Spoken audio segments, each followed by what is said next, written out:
Bom dia a todos. Gostaria de cumprimentar aqui o sindicato, o Sindicato de Saúde, pela presença dos funcionários. Espero que os funcionários aqui da FUNED sejam tratados mesmo que os comissionados, sem cortar o dia.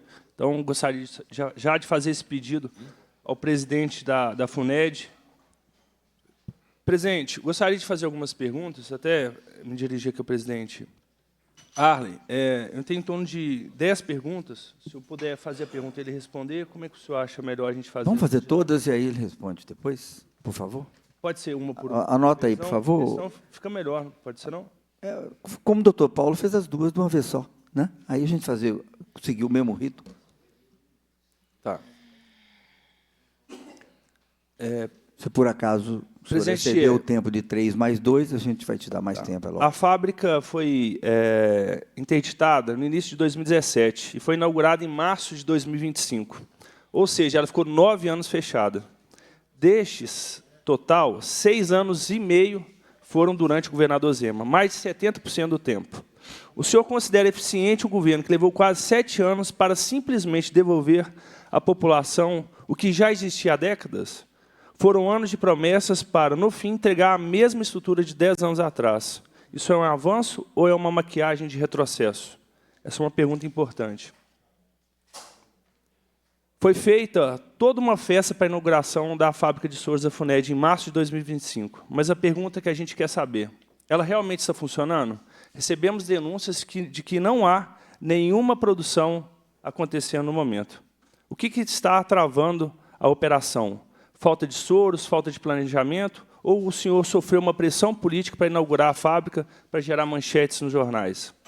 Segundo a sua própria declaração, seria necessário produzir plasma antes do soro. E até agora, passados meses da cerimônia, ainda sequer há registros de algum produto produzido.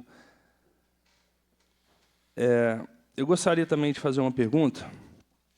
A FUNED tem hoje 3 lotes da Entecavir, mas não temos contratos com o Ministério da Saúde. Quem ordenou a produção do Entecavir?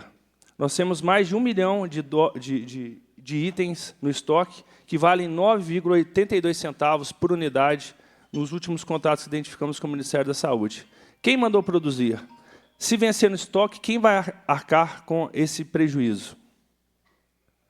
Outra pergunta importante, o Ministério da Saúde está encerrando o contrato da vacina Meningo C e demonstra resistência em renovar a produção da Meningo CWY. Há denúncia séria de que, na sua gestão, estaria promovendo o desmonte da linha de produção de vacinas da FUNED.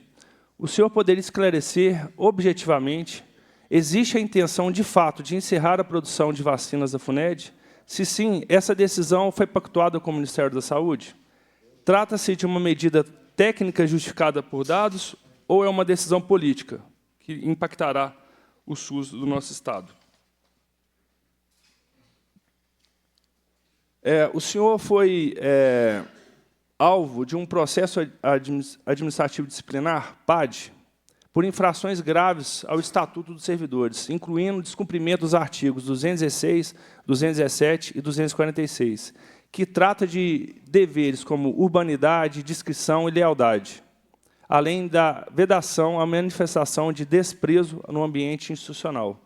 O PAD, por definição, só é instaurado quando há indícios claros de autoria e materialidade. O senhor admite que houve cometimento de falhas graves? Qual a sua versão sobre essas acusações?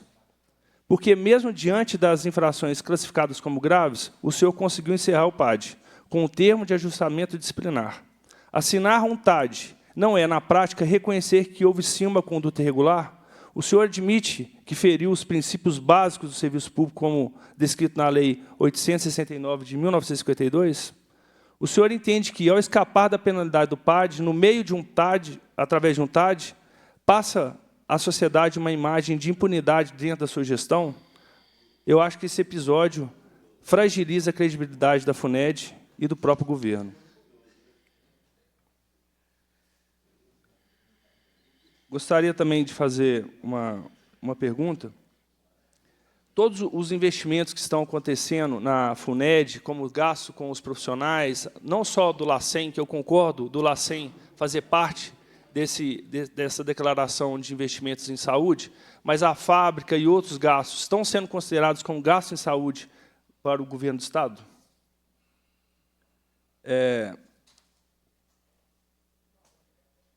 Mais uma pergunta.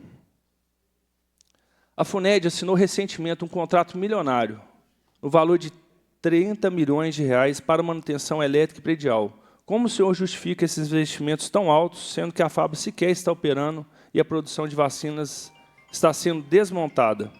Os gastos e investimentos feitos na FUNED é contabilizado como mínimo constitucional à saúde do Estado? Como eu fiz a pergunta.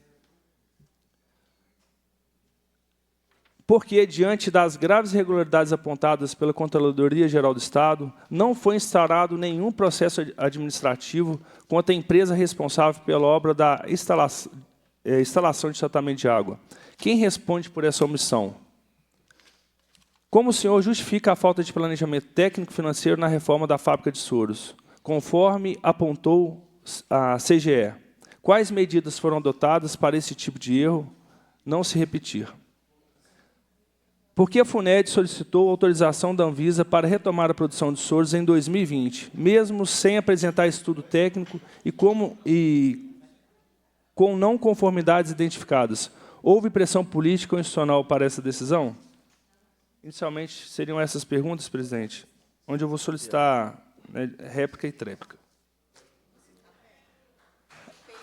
Bom, senhor Felipe Atier, vamos continuar aí com 5 minutos para o senhor começar a responder. Se for necessário, eu coloco mais. E se for objetivamente, a gente fica mais feliz.